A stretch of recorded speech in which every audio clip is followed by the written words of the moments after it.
Hello and welcome to Chapter 286 of the DC Alliance podcast. With me, as always, is Joe. Joe, how you doing today? Hey, that's me. Oh, I'm doing pretty good. For the most part, as I was telling you before we went live, almost didn't make it because of some stuff going on at the Some house. house My issues. my yeah, the joys of home ownership.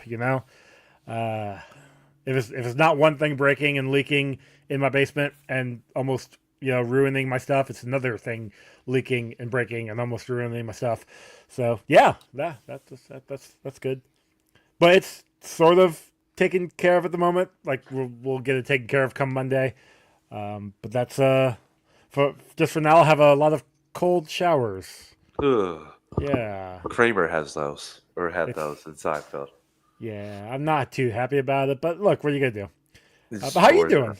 I'm doing okay, Joe. It was nice that it's the weekend. It was my day off, but as per usual, every second Friday is my day off, and I never get to have an actual day off. Today was checking out a daycare, and it was cleaning up the entire house for Allison's parents getting here. So I vacuumed, I did dishes, laundry, all that sort of thing, tidied up, did their room, all the top notch things there. So that was my day. And one of these Fridays, I'm going to get to go down, fire up my Wii. It has all the old Super Nintendo and regular Nintendo games. I'm going to get to play some of my favorite games for my Very good. Friday off. One of these Fridays, at least for the morning, I can get supper done and stuff. But one of these mornings, I'm going to get that. That's Friday mornings. I'm not going to have anything to do. That's the goal of my every second Friday I have off, and it hasn't worked out in a very long time. So Hey, uh, maybe one of these not days. since I found the Wii again, because I had that and I had it last. But then when we moved, I found it, and ever since I moved, I haven't had the Friday. Yeah, so fingers crossed that we get that. But that's just first world problems, Joe. Besides that, Yeah. things are going well here, and we have a really fun episode of Peacemaker to talk about. So I can't wait to do that. And we're also the lead in tonight to Marvel Alliance because they're going live tonight to talk about Marvel Zombies because all four episodes dropped this week. And they wanted to take an extra day just to maybe rewatch it a second time and catch anything that they might have missed. So they're going to go live after us tonight. So that when I say the network plugs, I'm not going to switch that up now. I'm just going to do the normal network plugs and not have a fumble at Marvel Alliance. So here we go. We are part of the Geek Ultimate Alliance with 6 shows in total. On Mondays is Ranger Alliance. On Tuesdays is the Watch for the Multiverse. On Wednesdays is the Animation Nation. On Thursdays is Star Wars Alliance. On Fridays is Marvel Alliance. And on Saturdays is DC Alliance. Star Wars Alliance goes live on Geekverse YouTube channel Wednesdays at 7 p.m. Eastern Time. Marvel Alliance goes live Thursdays at 9:10 p.m. Eastern Time. And DC Alliance goes live Fridays at 7 p.m. Eastern Time. All three of those shows also their own podcast feed. Search DC Alliance, Marvel Alliance, and Star Wars Alliance. Just about DC content, Marvel content, or Star Wars content only. We've got all 6 shows on GWA Podcast Network. Subscribe to GWA on your podcast app of choice. We also have a Patreon, 2 tiers, a dollar tier and a $5 tier. The dollar tier is basically a tip jar, like we're doing. You want to help us out any way you can. And the $5 tier is where you get your extra. You get your ad-free episodes, early access episodes, and Patreon exclusive episodes. Myself and Joe are going through all the DC films through the years, over 30 pieces of content up there for the patrons right now.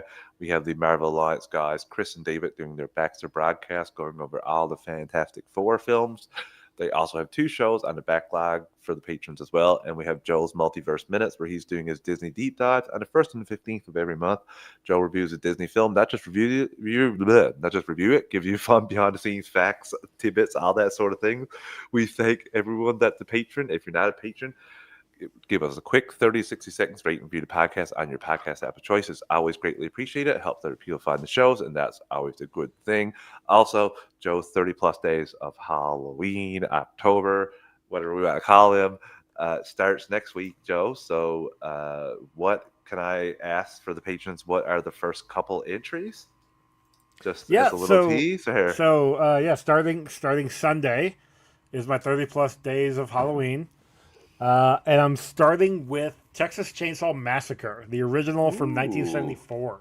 ooh, Um, and then I'm going to be doing a couple of sequels from ones I did in the past. So, like, I got Terrifier 3 up there next week, which okay, technically is a Christmas movie, but, it's a Christmas movie, I know. yeah. But, yeah, that one. I got some All Hallows Eve because I did those last year. I think I got Fear Street Prom Queen in Okay. there somewhere. Um, do I have another one? Actually, I think that's it for the sequel stuff. But yeah, then I got some. Uh, technically, this year I'm doing a lot of anthologies. Okay. I realized that when I was putting the list together. So look forward to all that. Be kind of That's fun. Joe. They usually are, and I'm There's Texas something. I'll tell Chainsaw you that. Massacre is a nice way to start. So patrons, be on the lookout for that. Uh, Joe, we have a new episode of Peacemaker, season 2, episode 6. Ignorance is Chris. Before we get into all the goodness that is this episode, I gotta ask, what do you think about spoiler free, of course? So obviously, when the episode dropped, I was in the middle of taking care of a problem, and all of a sudden, everybody was like, "Oh, I've seen the episode. I've seen the episode." And I'm like, "Dang, it's only been like 30 minutes. That was a short ass episode." It was. But then, like immediately, Chris was like, "If you don't want to be spoiled, stay off of Twitter." I'm like, "Oh no, what's going on?" And my worry was because Emily, my girlfriend, there was a character that they were highlighting, DC and the DC account and the Peacemaker account on Instagram were highlighting a certain character. And so she was worried that that certain character was going to be killed off. And I'm like, huh. Chris said stay off of Twitter. They're highlighting this character. This can't be good, right? Now, that's not what happened, No. thankfully. But I had that going in, so I was kind of like looking for that. And then when that didn't happen, I was kind of relieved. But so going into the episode, I was worried. And then I got worried for a whole different reason. Because this was a good episode. Really, really good episode. I really enjoyed this. Vigilante just was a fun ass character the entire time. Just Yeah. his basement was great. His mother. His mother is adorable, and oh man, but yeah, like this is a good episode. Really enjoyed it. I loved it, Joe. I love this episode. I thought it was fantastic. There's so much stuff that happens, and it's so quick because it's like 32 minutes, I think, when Yeah, not including something credits. like that. And this was probably the most I laughed at Vigilante because there was far less quiz me on spiders, quiz me on whatever. Well, they didn't let him. Like he tried quiz me on what was it like? I can't remember, but It wasn't sharks or something. It was something. that was so overshadowed by the comedy of him back and forth with himself. Yeah. That I appreciate it. So, and again, this episode should be titled "Travis Was Right." I mean, you're not. Yes, I said it. but- I said it. I said it right when we saw the place. Because, Yeah. Like I'm like that's really weird for like us to not see anybody like of all the people in the street walking in the street. I was like, was this my hometown that I grew up in? Because that would be the case. Well, it's my Midwest right now, so Yeah, essentially. That's, almost, or really, kind of most of America at the moment. Anyway, so hey, what's going on? Yeah. So, well, yeah, this might be eerie parallels here. So, yeah, there's some cool stuff that happens here, Joe, that I am super excited to get into with you because, again, we even get bigger DCU ties and not teased and stuff. Like, not like they held Not these Shazam episodes. tease. Yeah, and they held these episodes back from the people, like the critics and stuff. So nobody has seen these 3 until they come out, which is always a better thing in my opinion. And like you, I did see Chris's message. I didn't see it until this morning because while everyone was saying, I've seen it, I was sleeping and losing out on my $5 parlay by 1 yard. I would have won $425. Ouch. Yay.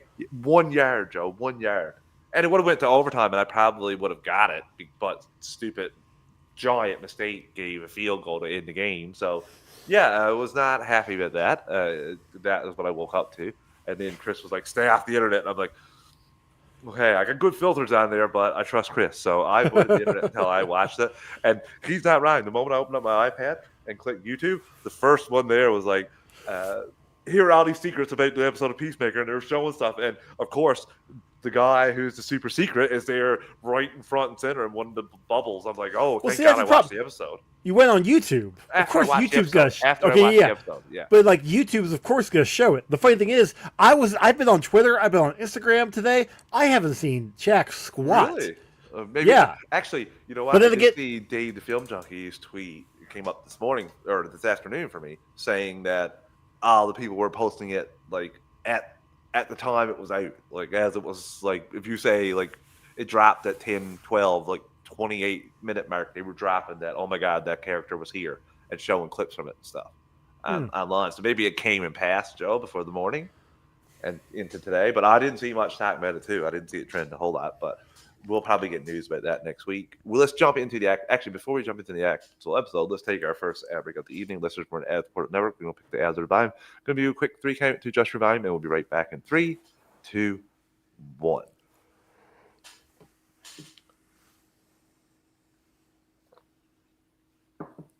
And we're back. Okay, Joe. Ignorance is Chris. So we essentially have Chris being over in the other Earth, and we get a picture, and that comes to pass a bit more to me now, because like all the faces are distorted, almost like Chris's view of this world is distorted, like when they go out of frame. And now we see why. But yeah, they're celebrated. Nobody says anything about them like being covered in guts and grossness or anything like that. Yeah, it's normal. Kaiju.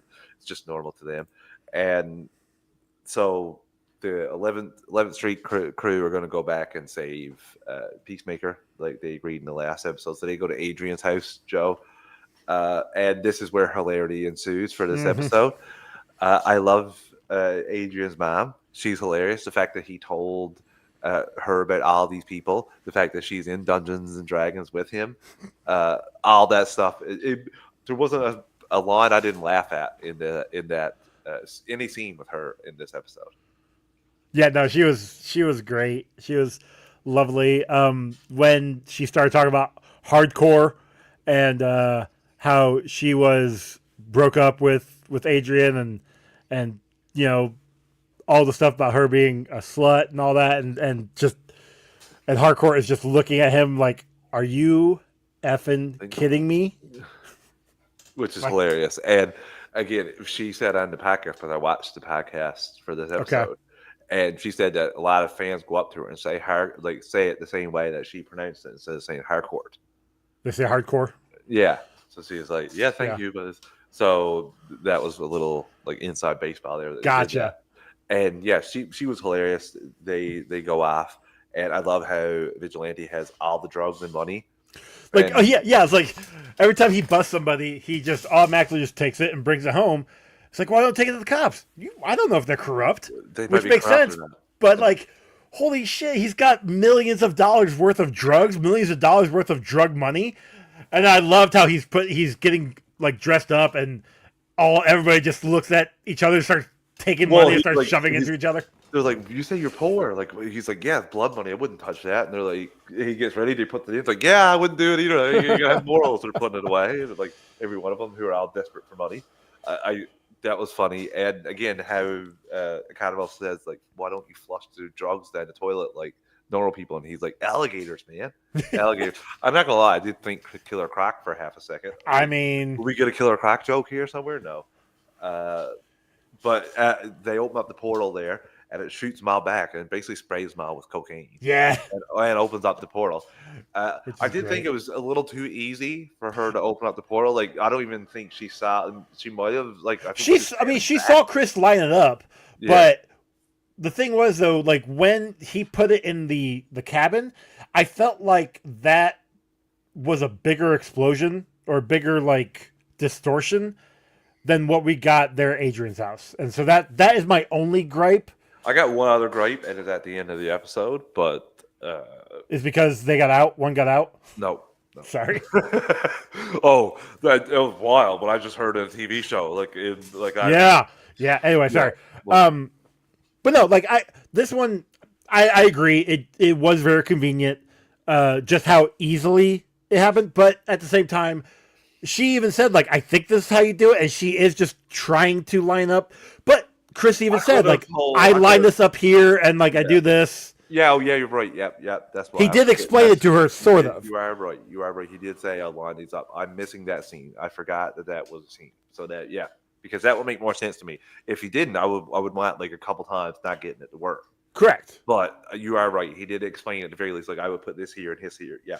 He did do that. So that makes a bit more sense to me, Joe. That lines up a bit. So they open up the door. They get in there.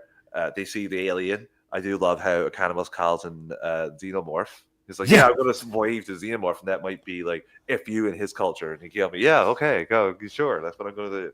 I think the only other gripe I have for this episode as a whole is that, and I think even the group even talked about how it may not come about, and there is a thing that will get to it eventually. It's the whole person in question, but that, like, the whole reason of why Argus went after Chris to begin with was because anytime he opened up this portal, it pinged. Yeah. And Argus was looking for him. When it opened up the portal at the cabin, it pinged. Yeah. They opened up the portal at Adrian's house. No ping? I don't know if we'll see. They're not looking?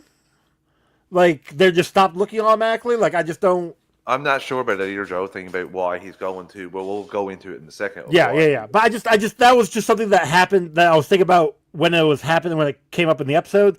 And because, like, the next scene after this, once they go inside, I believe is Rick Flag at Argus contemplating what to do next. Yeah, he's trying to find... I don't know if they don't have the ability to detect it anymore now that... Economos is gone, but I don't think so. Maybe, you know what? Maybe it's because the door wasn't stationary, because the door got moved. Maybe that's why. Maybe that's because you're right. Maybe it isn't. It's not where it was. The area is in a completely different area now. So, like, I don't know if they're scanning that area. It could be. Hopefully, we get an explanation for that because we haven't. And yeah. So on that other Earth, Keith comes in as they walk through and find the door, and they go in there. Yeah, they're hiding. Keith talks to Harcourt and ultimately gives her a ride to Argus to go meet Chris. And Chris has spent the night with the other Harcourt, and he's in bed with her. He gets ready to go. He leaves her before her as well. They drive that, like, she drives down with Keith the whole way, and she's getting told different things, like how Mick Jagger is the lead singer of the Beatles, and there's different bands and stuff like that. Yeah. And she gets there, and the dog, the canine, and there's a thing that I didn't pick up on here, Joe, which is the person shouts German commands to the dog. You're right. And I mean, it's a German Shepherd. Come on. But still, yeah. So that's all German Shepherds know is German. Come on. And he's barking because of the cocaine that was sprayed because of Adrian's all over stupidity. And she even says, like, Adrian. And at the same time, there 3 of them are still left at the place. Keith, Peacemaker, and I'm forgetting the father's name now. Aggie. Yeah, Aggie's house. So the vigilante's like, I'm going to beat myself. You guys do whatever you got to do. And he takes off. And the 2 of them just stay there for a little while and find Eagly. Yeah. Ransacking the fridge. And tells them to clean up. They clean it up. And then Abadiah goes for a walk. And Economos stays there because he's scared as anything. He almost throws up at one point because he finds out that Aggie's still alive.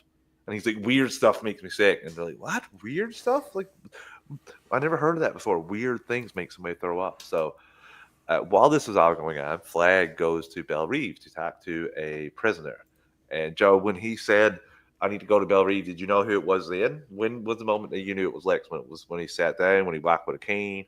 Yeah, I didn't put it together until he sat down. I put it together when we started to see the walk, because they played the score that we got from Lex. Like, whenever LexCorp was on screen, we got that same score. So that's when I was like, I thought, but it could have been anybody. But was my first thought then. Like, not any other time. Not when he was like, I need to talk to someone in Belle Reve. My dumb ass didn't think, oh yeah, Superman. He was sent to Belle Reve at the end of that. So, like, when he said need to talk to Belle Reve, I'm like, all right, who's in Belle Reve? I mean, who could he talk to? Well, you could maybe think of what, Calendar Man, because Calendar Man's there. Like you could bring in Sean Gunn. Why the hell not? Like, but who's actually there? Who can he bring in? Nothing was ringing the bell. And, Why I didn't think of Lex Luthor? That's my own fault. and before we talk about the scene, we'll take our second ad break of the evening. Listeners, we're an ad supported network. We'll pick the ads of volume. Going to do a quick 3 count to adjust your volume, and we'll be right back in 3, 2, 1.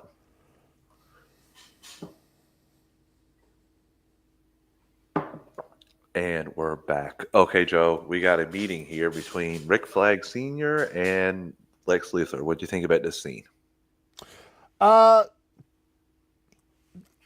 I love Nicholas Holt. Like, I was talking with Emily about this earlier because she just watched it today. He's so good in everything he does, and this scene in particular, he's so, not even persuasive, because Rick is like, first off, you got nothing I want. If you have something I want, then we can talk. But you don't have anything I want right now. I need some information. Let's see what you got. And like, once he says, well, if I have like something that could be able to pinpoint the door that you're seeking, which again, that right there kind of starts, tipping the dominoes for the question I had earlier. So maybe that's why he couldn't ping it before. So no, this was a really good scene. I love this, and you can see right away Lex jumps on his desperation. Like, he can see Rick Flag desperate, and he immediately says, like, cut the shit. Like, if you were going to offer me to move me out of here right away, like, give me your best offer. And after what he says, a chance at redemption, I think that part kind of is going to start to play and set up for Man of Tomorrow. Yes, 100%. Yeah. So that's the feeling I got when he said that. So I wonder, will we see more of that down the line? Will we see Lex in more episodes? I know for a fact now we're going to see Superman in this. Like, I would bet the farm on that, because James Gunn has said, I think we talked about even last week, that Superman characters from the movie will be in these episodes, the later episodes. Here's Lex Luthor. We know Superman's going to be in it. He filmed Guaranteed. this at the same time, like on the Superman set. He filmed this. So again, I do think that's going to happen. I love this, and I love the greater implications for the DCU with Lex. Lex is not like going to doing this for the kindness of his heart. He hates metahumans. He also hates vigilantes. So I'm very interested to see how this. But Peacemaker is neither one of those. So that's why he didn't factor Peacemaker into anything. So I had a thought that I'll bring up at the very end of the episode. Okay. So, end of the Peacemaker episode. Yeah. But we'll continue on. So Adrian finds his doppelganger, who's just like himself, and this is hilarious. This whole thing. Spider-Man meme. And just their chat talking, they agree on everything except Peacemaker. Chris Smith. He's not his best friend in this. Yeah. And this was another thing that Travis called, which was the Sons of Liberty being the good guys. Yep. He's with the Sons of Liberty, vigilante. I thought all of them would be, but yeah. Well, like, I think I made mention that I thought Adebayo was going to be like part of that group, but I'm actually really kind of happy that Vigilante is. Yes, I love it, and he hates him, and I do love how Vigilante finds out about this Earth, and Harcourt. Peacemaker gets there first, goes in to see Harcourt in the enclosed area while they run a drug test on her. It comes back negative, of course. Yep. But they have a big conversation here, which is a very heartfelt, emotional scene, Joe, that I really enjoyed. Like, I was shocked at how much that both of these actors really did a great job here. Harcourt just showing that she didn't want to let anyone in, and then saying, like, I fight people to just try to feel something. And Peacemaker's like, I still love you. Like, that doesn't bother me at all. Like, that's not going to make me leave. Yeah. And just seeing, like, if she's going to let somebody in, because she clearly never has, I will be interested to see how this goes for the next 2 episodes. Well, what do you think about this scene? Obvious that she cares for Chris. Yeah.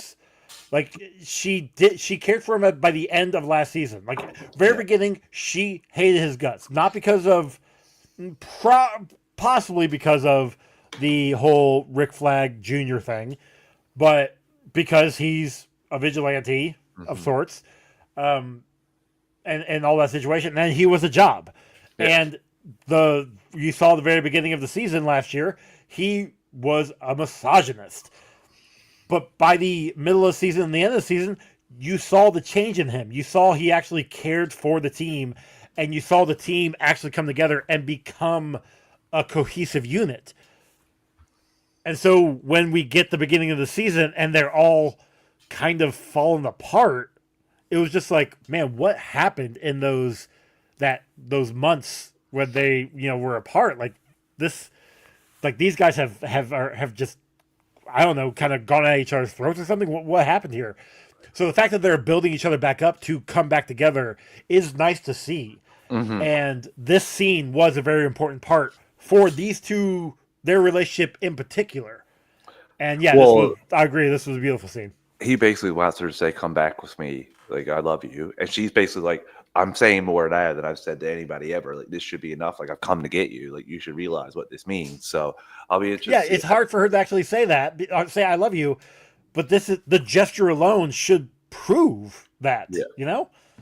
So they come together and try to get out of there. And as they're walking through, Harcourt's like, I've noticed there's no color people here at all. And Peacemaker's like, "What are you talking about?" And he looks at a flag on the desk, and it's a Nazi American flag. At the same time, Abedeo is found out by Keith.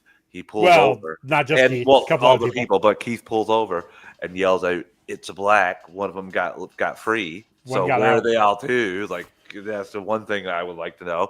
And they all start chasing her like mob style, which is absolutely wild. Yeah. And James Gunn said in the podcast he checked with Danielle, the actress, and everything first, just to make sure like he didn't want to be insensitive to anybody or anything like that. He's like, this is the Nazi world, so obviously. But he said, yeah, she just made sure everything was okay, and they chase after her, and yeah, Harcourt shows up, the Earth X version, and calls out our version and Peacemaker, and basically the fact that Peacemaker had the rose-colored glasses on because his dad was alive, Keith was alive, yeah, Harcourt loved him. Like, my dude. Well, he realized, you can tell he's a good guy, especially like he had giant orgies and stuff like this. That wouldn't be allowed in this kind of no thing. So we'll be interested to see how he pushes back and how hard it'll be for him just after losing both of them to have to lose them again. But you don't have to worry because Aggie knows everything because he found out Economos, and this is my biggest gripe, is that I don't know why Economos says all this stuff and it's like, oh crap, I said too much. Like, I've seen you in other times not blurt out all the like you should know, you're smart enough to know, like telling him that we killed your son is the dumbest thing to ever say. Like, but you have to remember, this is a weird situation for him. I know he's scared too. It's like I thought about it. He's scared of the white dragon. This is the blue dragon. This is a guy who was dead to him, and now he's alive. So like he was alive and stuff. Yeah, so like this guy in particular is somebody that shouldn't be here in his eyes. So yeah, it's just blurts out everything. Which is hilarious. The crap too much. So here's my thought. Here's what I was thinking just a second ago. So we are on Earth X for the most part, and we are pretty positive Superman's going to be in one of the next two episodes. But what if it's not Superman? What if it's Earth X Superman? What if it's Nazi Superman? Nazi Superman. I don't know. I feel like we could see actual Superman in this one. I'm just saying. We'll see. You could be right, Joe. I will be interested to see if we get a different version of Superman. We've already had two, essentially, with the clone in the Superman movie. So exactly. We'll see. I really enjoyed this episode, Joe. I thought there was a lot to it, and I did laugh at the post-credit scene where, like, they're stuck there. They're like, "This was a gift." Yeah, I love talking to her. She died when he was 2. He's like, "Oh." Talk to her as a ghost. Come on. People listening in the background, like, come on. I really thought it was just going to be more of Adrian talking to himself. I thought so, too. I thought so. That was I would bet the house on that after we saw that. So I really enjoyed this episode. I loved seeing Luthor here. And just to see the depths that Rick Flag is going to try to get Peacemaker, I think he might even cost him his job before we get out of this. I wouldn't be surprised. Now, he's doing a lot of... he learned. What am I trying to say here? Because of what happened in Superman and the things he's doing now, and because what had happened also in Creature Commandos, I don't know. He's definitely going down a path that is not the best for him. No, he's like Waller. Gunn had a comment about it too. He's like Waller, but not as smart. And Waller wouldn't be doing this stuff right now, like just showing you're letting your emotions guide your. Well, especially when he had Chris Peacemaker there in the building and just started beating the shit out of him. So Joe, 2 episodes left. I watched the trailer. I do think that the scientist that was helping Lex in the Superman movie is going to be in this episode. Okay. I can't remember his name now. Max or something. I can't remember. The black-haired guy with glasses. The one Mr. Terrific, he tries to help Mr. Terrific at the end, and Mr. Terrific pushes it away, like, get it away, I'm goddamn Mr. Terrific. So, I don't know who else, but it wasn't a whole lot in that trailer, so I didn't include it there. So we only got a couple of news topics, so we'll just get at them pretty quickly here. There's a Lego Batman behind the scenes. Joe was watching that when I came into the... I literally had like a minute, so I have no idea what's in it. So it's an awesome thing. I'd implore people to go. James Gunn has a really great speech about what Batman means to different people from different mediums and all the contributions and stuff. And it shows a lot of the gameplay for the Lego Batman, which is going to be a day one buy for me. I'm already sold on this. I can't wait for this to come out. And I just got to decide if I want it for my PS5 or my Switch 2. I think I'm going PS5. Probably, yeah.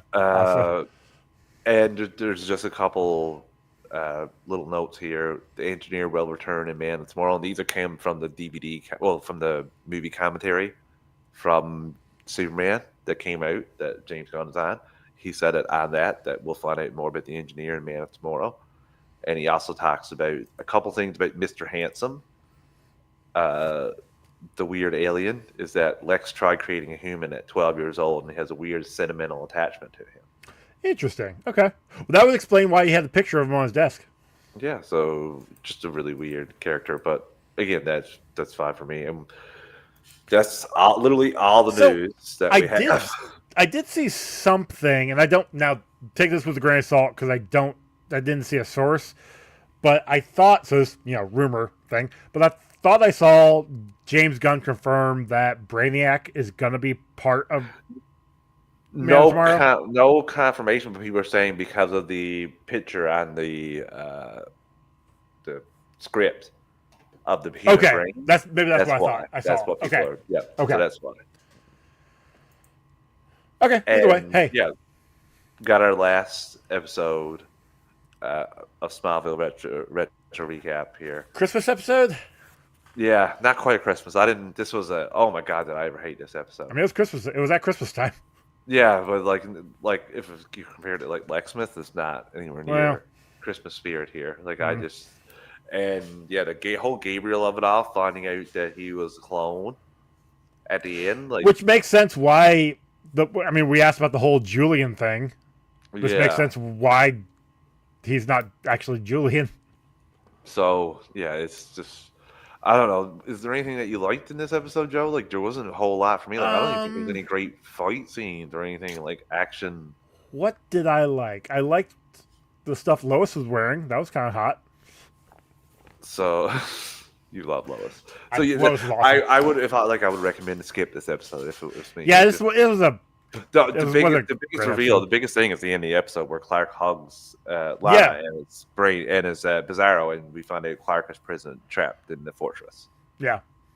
So, it's going to pick up. We get some really fun episodes here soon where Lex really steps out of shadow because Lex is done after this season. So, Joe, really short episode. I figured it would be. There wasn't a whole lot of news, and we just had the 1 30-minute episode. A lot gets me super excited for next week's Peacemaker. Which, again, we have 2 episodes left. So, really interested to see because James Gunn says this will set up events of Man of Tomorrow. So, we'll see how this is. We'll see how that happens. Until then, listeners, we'll be back next week with episode 7 review. Joe, I'll see you then. All right. Bye y'all.